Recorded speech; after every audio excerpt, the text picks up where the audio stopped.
Okay. It is 8:14 p.m. That's good. September 11th, 2025, So CalHSTA you board don't have meeting. I your call it to stuff. order. You don't have anything to take out. So you have instruments. Smacking my phone on the There's table no cake. works. I swear. So can we get roll call, please? All right. David Rabinovich, Present. Ben Mangiafico, Present. Enzo present, Harvey Chang, Present. and then Tang Coldbreath is absent for today's meeting. And I do want to note, members of the Sure Transit Club, Sure High School, are joining us to watch the board meeting tonight. Okay, so public. Oh, I do not Where is believe my there are any. I do not believe there are any comments to address. how about we quickly skip to the board approval of the August 2025 meeting minutes. Has everyone read those?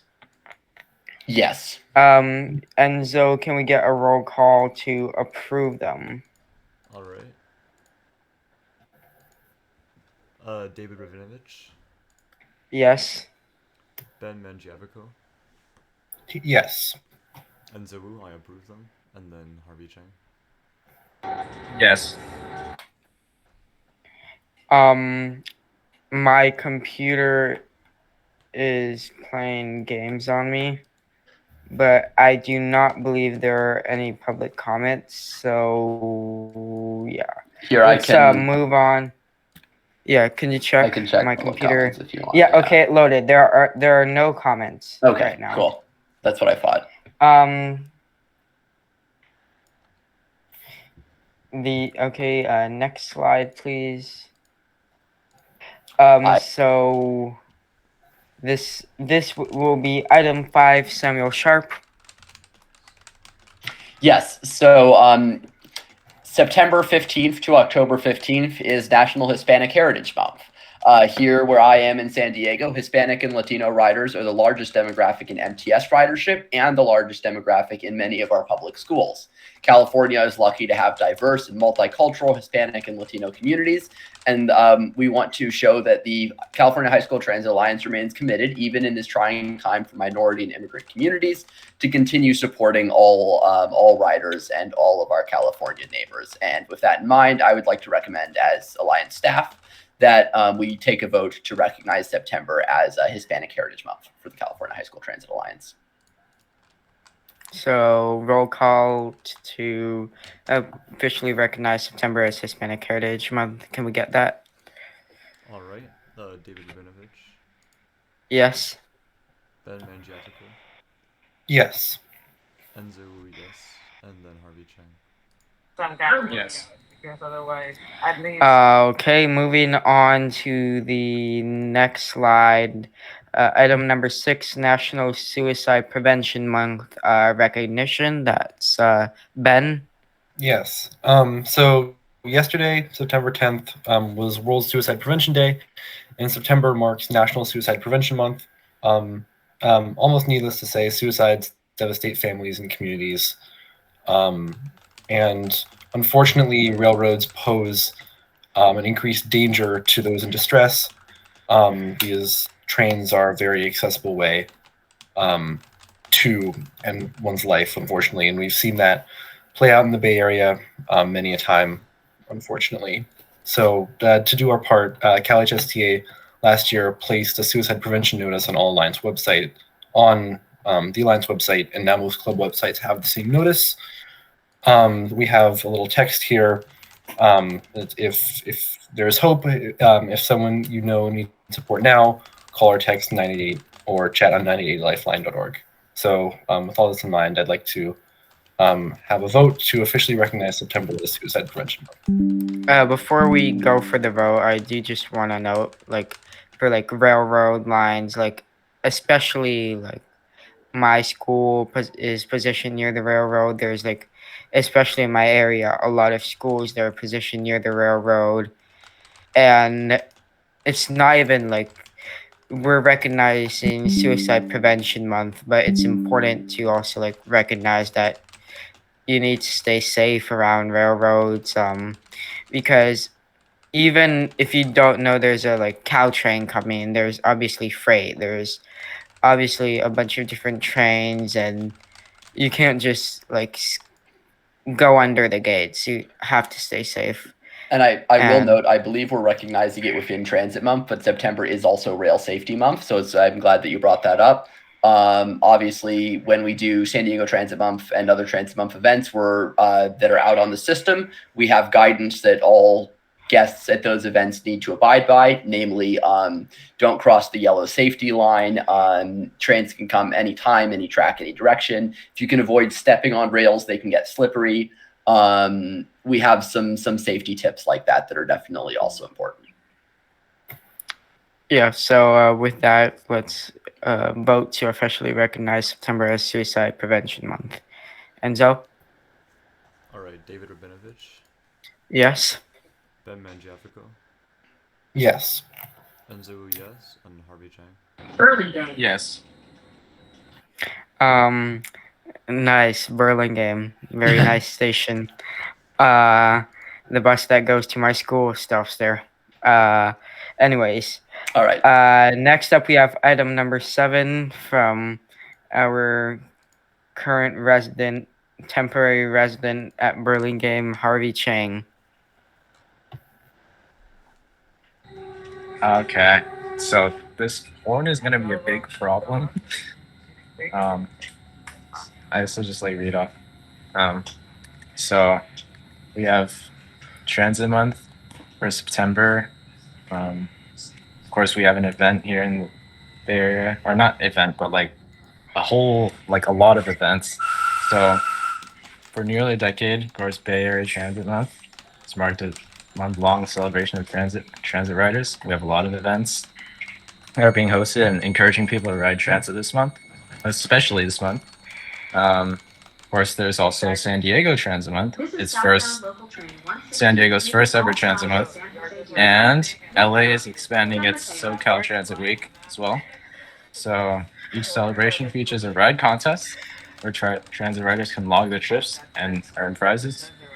And so one event in which we're getting involved with this is CalHSTA is participating in Transit Month with a BART and San Diego Trolley Speedrun occurring simultaneously on September 14th.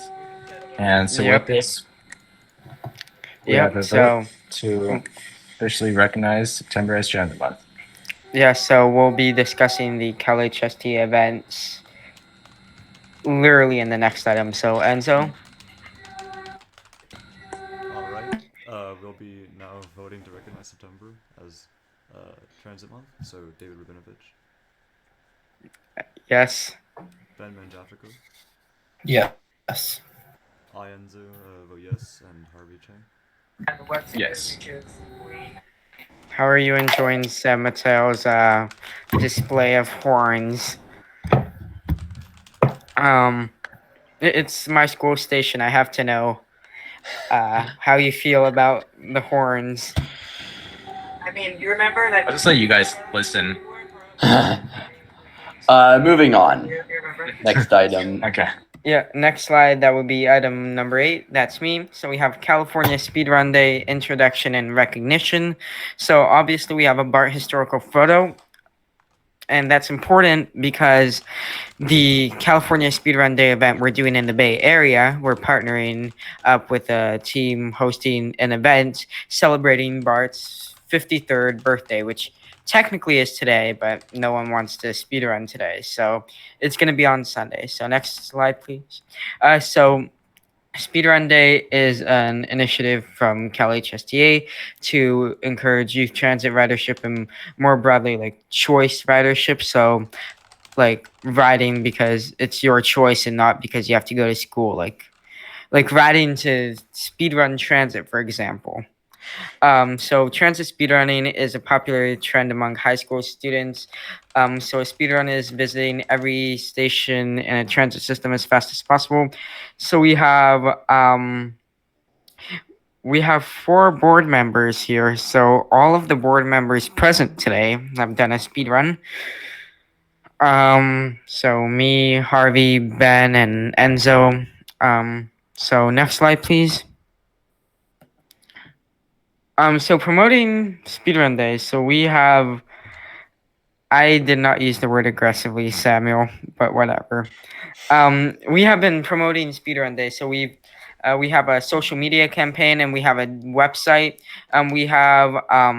We've partnered with agencies and organizations such as BAR and Transbay Coalition to promote the events, and we've reached out to traditional and new media to cover the event. So 2 photos here. We have the BAR news release about talked a little bit about the statewide event, but talked about the Bay Area one. And then we have the CalHSTA Instagram page, which we've been using to promote said event. Next slide, please. So how board members can help. So share this event information to your transit clubs because we have Sure Club here. So you guys should go to San Diego There. to speedrun. Good luck with that. 1 Pacific Surfliner right away. Posting about social media. I'm sure everyone here has some sort of social media to promote. If possible, attending the event. So like helping like post on social media, like the Instagram stories and like Blue Sky. But also just representing CalHSTA and your trans club. So like right now, like as a discussion time. So I know Enzo said he can't attend. Is that correct? Yeah, I will not be able to attend, unfortunately.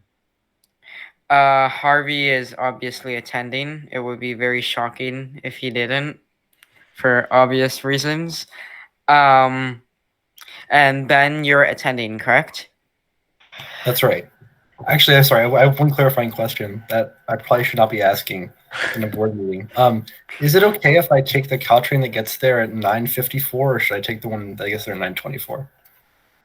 9:54 should Yeah, probably. you're fine. I mean, I You're was fine. Okay. 9:40 is when we meet up on the concourse, and then 10 is like the actual train departure.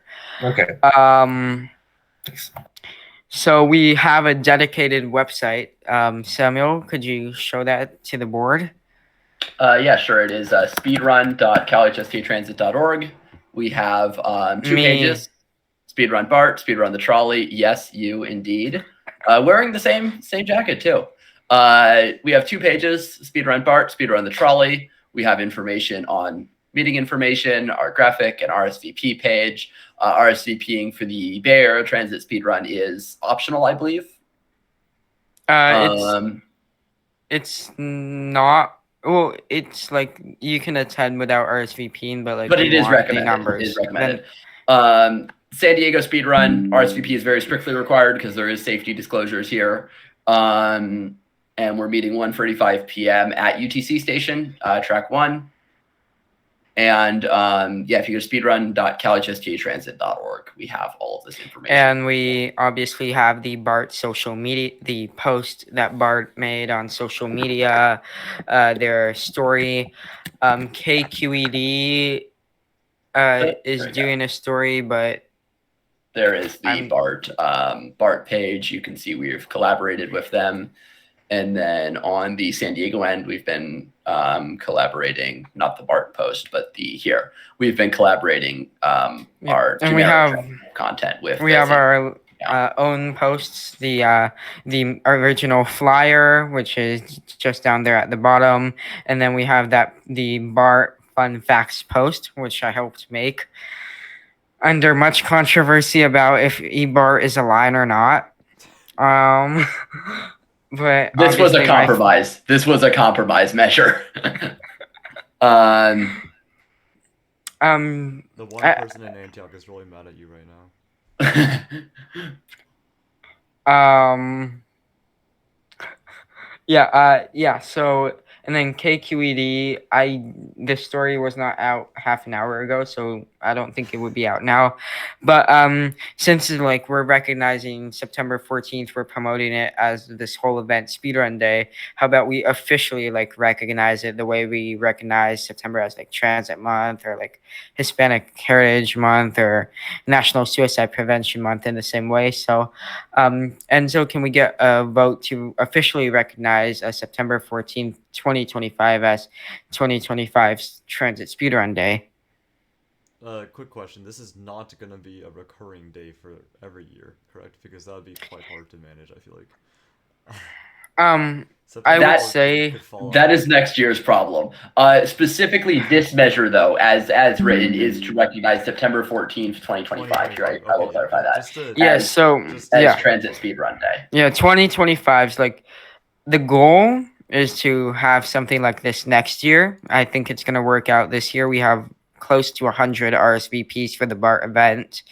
And for San Diego, not as much, but it's the first year of Transit Month in San Diego, so still like getting people to know about Transit Month itself. But hopefully, we can get something like this next year, and maybe in more regions, like maybe LA, Tech. Well, we have the San Diego run, but We could in do. this, I think we have two LA area member clubs, Alhambra Yeah. and Sure. I think Yeah. if we wanted to in the future, I think a Metro Rail Yeah. run would be doable. and hopefully we can get clubs from just more general areas in the future, like a Sacramento club or Mhm. Reading or whatever. There's limited. We have limited alliance resources to be hosting all of these events in all these different places. So a lot of it is going to be delegated to the local clubs, unfortunately. But yeah, we're starting with these two so we can support them from the center. So as much as possible. this September 14th is just a date for this year, and then next year, I would say just to give us more time to plan, because we started for this year's planning. We started at the end of last month's meeting when Harvey said he was working on something, and that's when it started. I would say in the future, like maybe July of 2026, we can work out when to have Speedrun Day, just to give us more time to plan and promote. Yeah, again, I think we would all like if this was recurring, but we will have to see what work is entailed in making that happen. So this measure is: do we want to recognize September 14th of this year officially as an alliance, as Transit Speedrun Day in California? Yeah.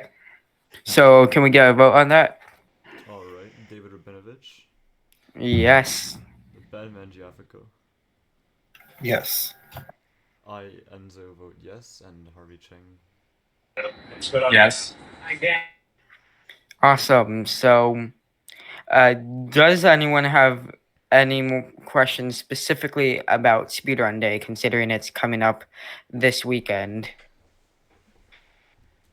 I just wanted to throw in that Bart's 55th anniversary is going to be on a Saturday, so very ripe for speedrunning. Yeah. I like the way that's you it. think. That's in 2 years. So, Moving on. yeah. Can we move Moving on to Okay. item number 9. That's Ben. Yes, hello everyone. I'm going to be presenting on a real-time wayfinding pilot that's currently being worked out within CalHSTA and will hopefully be easily sort of spread to other clubs once we have like sort of a concept, and will make life for students at your schools easier. Yay. Okay, so a quick recap for the wayfinding program as a whole. Pilot signage was installed at Carlmont High School and San Diego High School last month. Each has information about which buses stop there, major stops along the route, and timetable information as for when buses stop there. At Carlmont, there's a QR code that leads to a survey asking for feedback about the signs.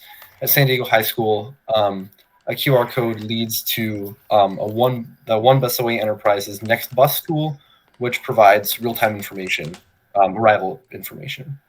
At Carlmont High School, new anti-vandalism interventions, it's a very good way of putting it, are in testing, such as zip ties, namely, and laminating with Scotch tape rather than a plastic sheet, so that it's much harder for papers to fly out, for example. Yeah, yes, David. So we have the anti-vandalism at Claremont, but what about San Diego? Is that something that's being done at that school or no? The location with the signs are posted in at San Diego High makes it a little harder to do things like that. Most of them are directly secured to a shelter where it would be difficult to secure them. So, and we are saving those interventions for the next time we have to update the creative content, because currently they promote MTS On Track. That is a public comment initiative that's due to close in a few days. We're going to be replacing it with some new creative messaging, and at that time we will evaluate what we can do to prevent them from being vandalized. Excellent. Good question, David. Thank you. Okay, so the next steps and kind of the point of this presentation is that CalHSTA and the Claremont Transit Club. Oh yeah, I apologize in advance if you hear trumpet noises in the background. That's my brother in the adjacent room. So CalHSTA and the Claremont Transit Club are working in-house to make a next bus info tool, provide more useful insight to students. So this kind of started as I noticed that there was no good way, like Samuel has and the MTS has the next bus departures. There's no good way to get a similar thing for Samtrans, for example, which happens to be my home agency and my school's home agency. Right, as an example, the next bus away, you can, or one bus away. Sorry. This is the page that the San Diego High School QR codes link to. It links to the mobile version, which is this version, and it links to the San Diego High School page here. So this is what it links to. You can see it's a very simple page. It just shows when the next free buses are at that stop. Yeah. And unfortunately, Samtrans, and I'm sure many other agencies, do not have as pretty a way to display this. The Samtrans does have real-time information on their website, but I think it's very confusing to look at. You have to go to the route page, and then it tells you, like, in a tiny text at the bottom of the screen, like, there's a bus in X number of minutes. Otherwise, there's just like a big map that might be hard to understand if you don't know what you're looking for. The transit app is, if you can't get access to the transit app on a website, you can't adequately link to Google Maps departures. You can link to a stop, but then they have to know to scroll down and click on the bus and look for which one they're looking for. So we were just looking for to have all of this helpful information all on one website for people who aren't transitically inclined, right, to be able to check when the next bus is coming. So in addition to next arrivals for the routes serving the stop, we're hoping to include contextual information. For example, if you're looking to catch the 290, this is a very specific example, but if you're looking to catch the 295 to downtown San Carlos, and it's coming in 45 minutes, you can also walk like 10 minutes to catch the 260, which also takes you there, right? So like subtle like logic that the page will have to be able to possibly redirect people to a more direct way or a faster way to make a certain trip without them having to check this on an app or something like that. So, and I want to note the image you're seeing on the right. That is the current California High School Transit Alliance prototype of the page. So that is real data that's being pulled in. We're just still working on the user interface. Yeah. So we have high hopes for this, and hopefully we'll get to perfect it over the next month or so and report back to you at the next meeting. So, thank you. Yeah. I'm hopeful this continues from just being like a pilot at 2 schools to being something that we can put in more schools and expand. Like, as I said, I believe the last meeting, like the walking path to the train station of multiple flyers. There's a question from Sure Transit Club. Hello. This is Mason from Sure Transit Club. I just had a question about the wayfinding signage, if there's time for them. Yeah, for sure. What is it? So I'm helping launch this project for wayfinding signage in the name of Sure Transit Club for engineering pathway. I was just wondering if like anyone here who has, anyone here who's like helped conduct it. do you reach out to like the transit agency or the city, because you are like putting signs up at public infrastructure? So maybe not, or asking for their feedback. So I was just wondering if there's like any input from the government for these signs. I mean, I can't speak to Carlmont. At San Diego High, what we've tested has been based off of recommendations we've received from students. So it's been more of a guerrilla wayfinding project where we just go and put the signage up. I will say we made sure the signage is very, very easy to take down. We do not want to be accused of vandalism. We tried very clearly to make sure that this was signage that really felt like it was part of the environment, that people weren't prone to vandalize, but that was also very easy to remove if necessary. So again, I can't speak to Carlmont, but at San Diego High, we have not currently engaged the district or the school in that process, but that is definitely something we want to do once we have early results from either the survey or the QR code scans. And when we in-house the Next Bus tool, we'll have a lot more analytics on how students are using the sign. Yeah, I think that's a really good question. As for Carlmont, it's actually a very similar story. This was basically guerrilla signage.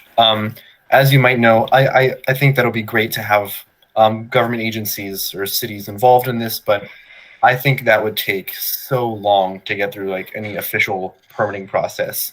And what I found is like kind of like shoot first, ask questions later. Like after I put up the signage and started gathering results from like the survey, I was actually able to report at the Samtrans CAC meeting when they were discussing this bus stop improvement plan.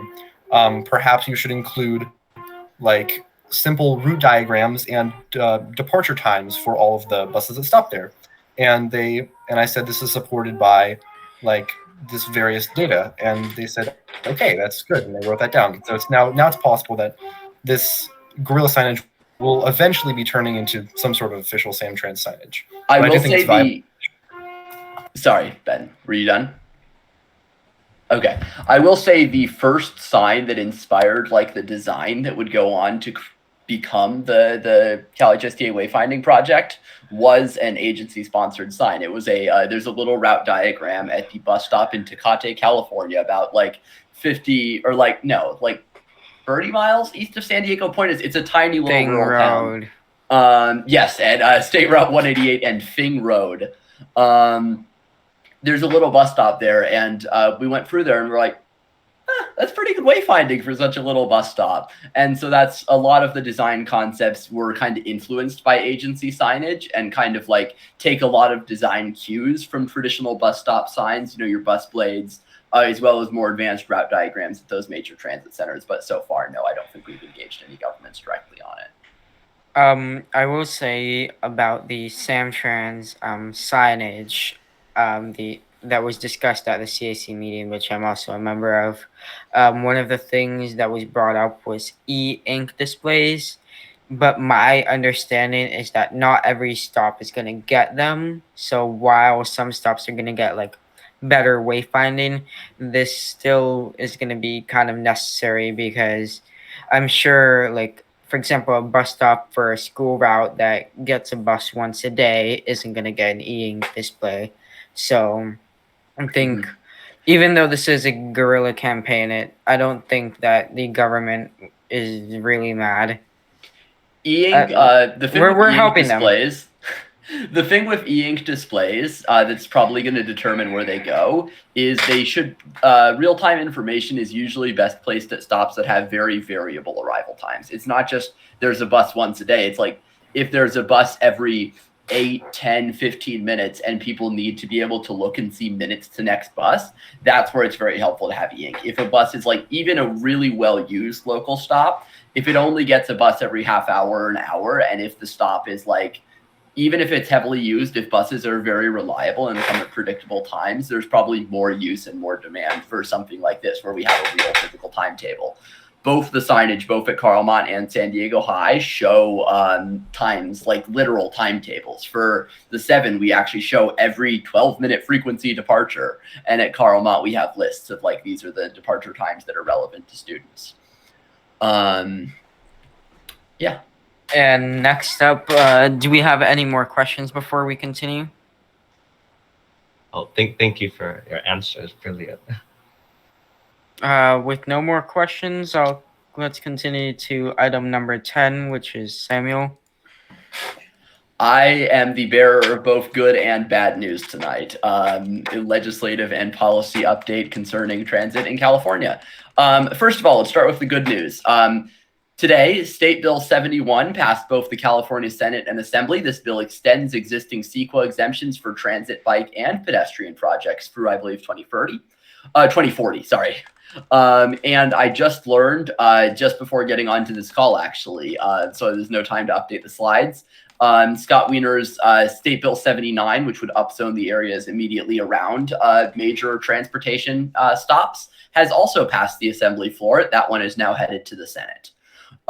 California High-Speed Rail is due to receive a $1 billion annual investment from California's Cap and Invest program, which is, of course, the program where energy producers can purchase credits for the amount of energy they wish to generate, with the promise that those credits go towards green energy projects.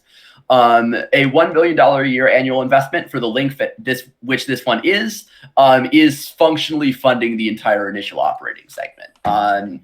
If they wanted to, the High-Speed Rail Authority could build, from my understanding, the Bakersfield to Merced Central Valley IOS using this funding. Of course, it's very likely they'll want to supplement it with private investments and such, and use some of that funding to move other portions like the northern end of the Central Valley segment to Gilroy or down to Palmdale and Los Angeles. It's very likely they'll want to move that forward, but this is a massive boost and a massive investment in the high-speed rail project. Additionally, the emergency loan to Bay Area transit agencies, BART, Caltrain, and Muni, which was in jeopardy as early as last week, or as late as last week, has been finalized by the governor, and to the best of our understanding, it will be dispersed to BART, Caltrain, and Muni. This is to prevent major service reductions in the interim while the State Bill 63 linked ballot measure is going out to voters in 2026, is expected to succeed by the agencies. If it doesn't, they'll have much bigger problems in future years. But they have received the emergency loan to keep service afloat through the time that ballot measure would pass and be able to go into effect. I do want to note before we continue, I think this loan is good because it bridges the gap when we need money to when SB 63 hopefully hits the ballot and hopefully passes to fund transit. Just for example, in SEPTA, for SEPTA, I will talk about SEPTA in a minute. That is included. But they have had to. They cut service originally. Now they've returned it, raised fares really high, and they're now pulling from the Capital Projects Fund, which is not good. That's the second part of this. Significant headwinds. MTS here in San Diego continues to mitigate a looming fiscal cliff that will hit in fiscal year 2028 or 29 as the MTS on-track process, which is a COA, Comprehensive Operations Analysis, continues. COAs are fairly standard processes for agencies. COAs usually happen about once a decade and help plan the future of bus service. For example, AC Transit Realign is a COA-linked project. That being said, this COA is particularly important for MTS as it faces an approximately $100 million structural deficit. If allowed to grow, this structural deficit would lead to some of the largest service cuts in MTS history. We're looking at over a quarter of bus and trolley service being eliminated due to how much more expensive trolley service is to run than bus service. If MTS decides to not cut the trolley and only affect bus service, we're looking at even larger cuts than that.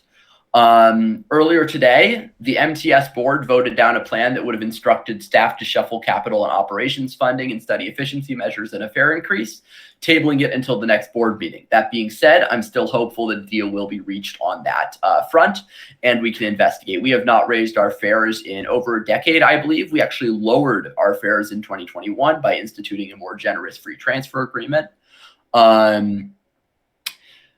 Bay Area agencies, again, also face significant fiscal headwinds if a ballot measure is not successfully put on the ballot and passed in 2026. Again, this is what SB 63 aims to do. Outside California, SEPTA has been in one of the most the highest profile budget fights I can think of in the whole time I've been following politics. Just an absolutely insane fight over a lot of provisions in the the Pennsylvania budget. Unfortunately, SEPTA did get caught up in that because they're so reliant on state funding. An emergency capital to operations transfer is allowing SEPTA to resume full service. So a bit of the story on this: initially, they had announced a budget deficit if a budget deal that funded SEPTA was not made.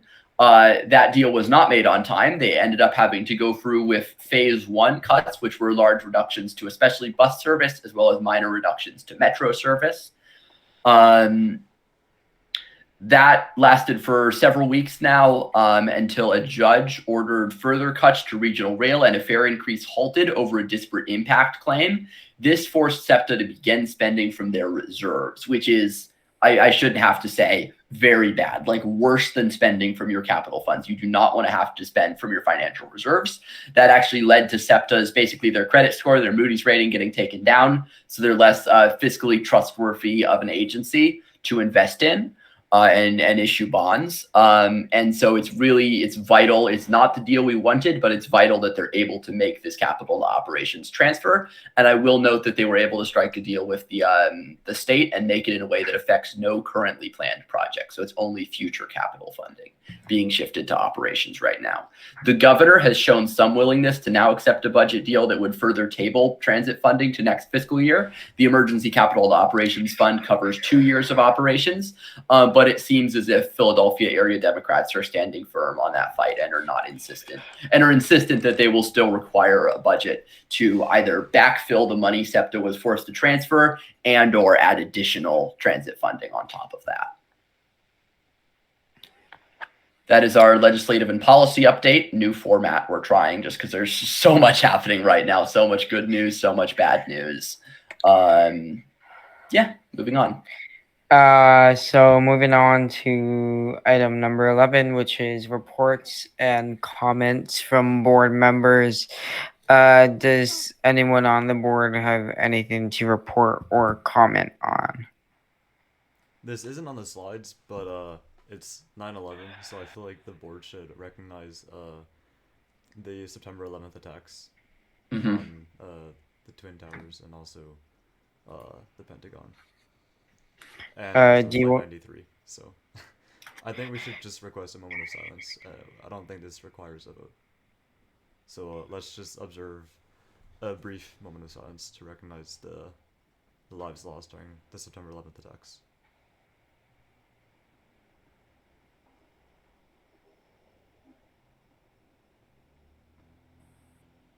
All right, thank you. Yeah. September 11th, really fun day because you have 9/11, and then at the same time you have BART. BART. Yeah, I don't know if those equally weigh each other out. I will note some agencies are doing their part.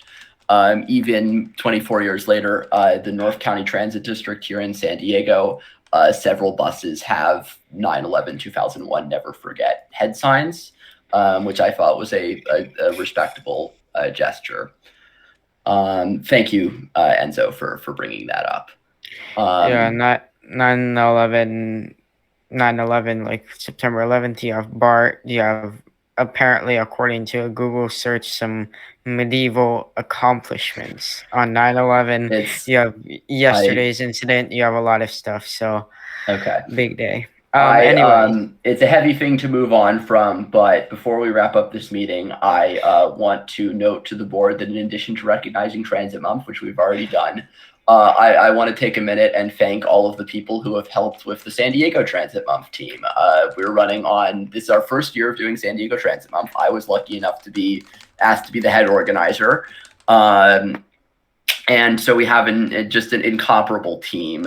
Zarif Anderson, the Transit Bandits, our friends at Transbay Coalition, Carter Lavin, Nor Rivsey, who have been very helpful in coordinating between transit months. Our own Build SD and Ride SD staff teams, Haley Rhea from Strongtown San Diego, Max and Ethan, everyone at Build SD, who have been pitching in, hosting their transit events, Robert Pearson, who's hosting our sports transit month events. Just really, we couldn't do without any of these people, and they deserve to have their names said in a board meeting and in the record.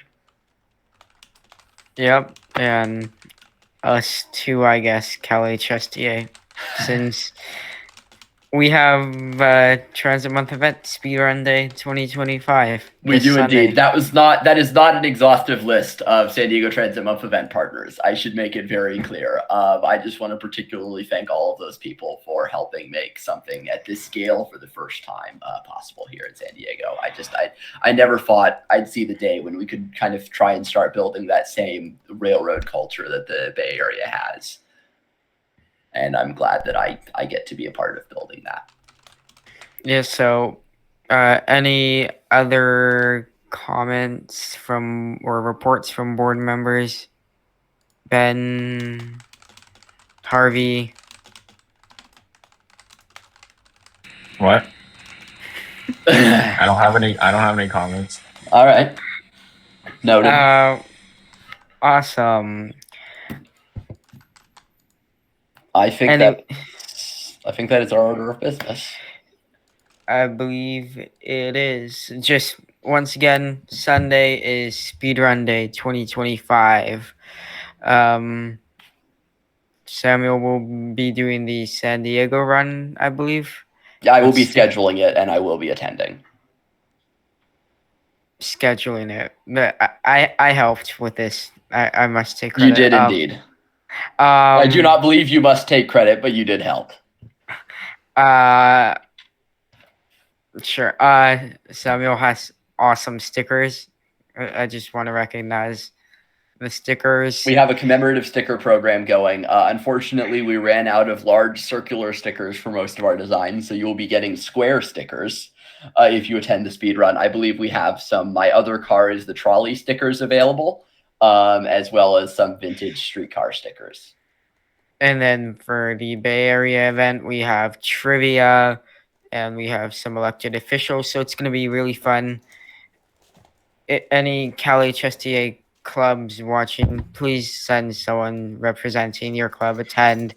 Board members, Enzo can't, and Dane apparently can't. I don't know. I think he'll be at the San Diego one. I'm not sure, but I will try and drag him out for it. If you can attend. So just one more time, no more comments. Okay, and with that is 8:56 p.m. and I am adjourning the September 2025 CalHSTA board meeting.